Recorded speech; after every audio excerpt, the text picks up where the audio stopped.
నమస్తే SR7 TV news కి స్వాగతం. ఒకరిని దూషించేందుకు నేను రాలేదు. కుట్ర రాజకీయాలు చేయడం నాకు తెలియదు.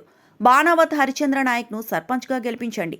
భద్రాద్రి కొత్తగూడెం జిల్లా భద్రాచలంలో కూటమి అభ్యర్థుల ఆధ్వర్యంలో విలేకరుల సమావేశం నిర్వహించారు. ఈ కార్యక్రమంలో కూటమి నాయకులు, గత ప్రభుత్వాలైన బీఆర్ఎస్ కాంగ్రెస్ నాయకులు భద్రాచలంకి చేస్తున్న అన్యాయాన్ని తెలియజేస్తూ సర్పంచ్ అభ్యర్థి బాణావత్ హరిచంద్ర నాయక్ గెలిపిస్తే భద్రాచలాన్ని ఏ రకమైన అభివృద్ధి పదంలో చేసి చూపిస్తానని పట్టణ ప్రజలకు విలేకరుల సమావేశం ద్వారా వివరించారు.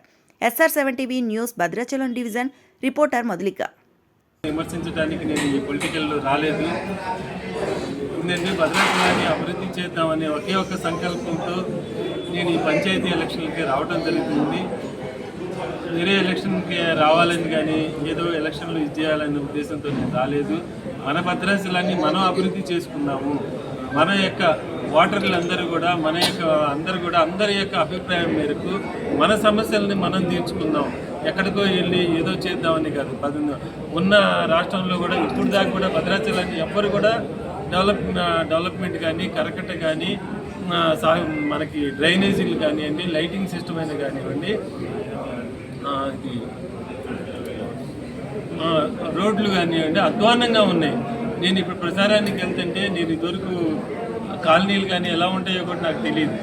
ఈ 4 రోజుల నుంచి నేను ప్రచారానికి ప్రతి ఒక్క వార్డుకి వెళ్ళడం జరుగుతుంది. ఏ వార్డు చూసినా కూడా డ్రైనేజీలు కానీ, పరిశుభ్రత కానీ ఏమాత్రం కూడా బాగలేదు. ఒక్కొక్కసారి డ్రైనేజీలు లేదు. ఇంట్లో వాడుకున్న వాటర్ మొత్తం బయటికి రోడ్డు మీద వదిలేస్తున్నారు. ఎంతో ఘోరంగా ఉంది. మన ఇంత పుణ్యక్షేత్రంలో ఇలాంటి వాతావరణంలో మనం ఎన్ని రోజులు ఉంటున్నాము. ఇలాంటి వాతావరణాన్ని మనం అందరం కలిసి శుభ్రం చేసుకుందాము. ప్రతి వార్డు కూడా డ్రైనేజీలు కట్టుకొని మనం మంచిగా ఉందాము. లైటింగ్ సిస్టమ్ కూడా బాగలేదు. ఇప్పుడు ప్రజెంట్ కానీ మన వార్డుల్లో కానివ్వండి ఎక్కడ కూడా లైటింగ్ లేదు. రాత్రులు ప్రచారానికి వెళ్తుంటే ఇంత ఘోరంగా ఉంది. కుక్కలు పెడితే కానీ అవి కుట్టి అవి కలిసి మనందరం కూడా చాలా ప్రాబ్లమ్స్ ఉన్నాయి.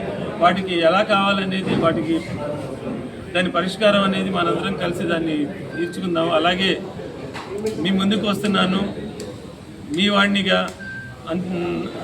దానికి మీ యొక్క అమూల్యమైన ఓటుని బాలు గుర్తుకు వేసి నేను గెలిపిస్తారని కోరుకుంటున్నాను. మీ వాడిని మీరు ఎలా అంటే అలా నేను అభివృద్ధి చేసి చూపిస్తాను. ఒక్కసారికి నాకు అవకాశం ఇస్తారని కోరుకుంటున్నాను.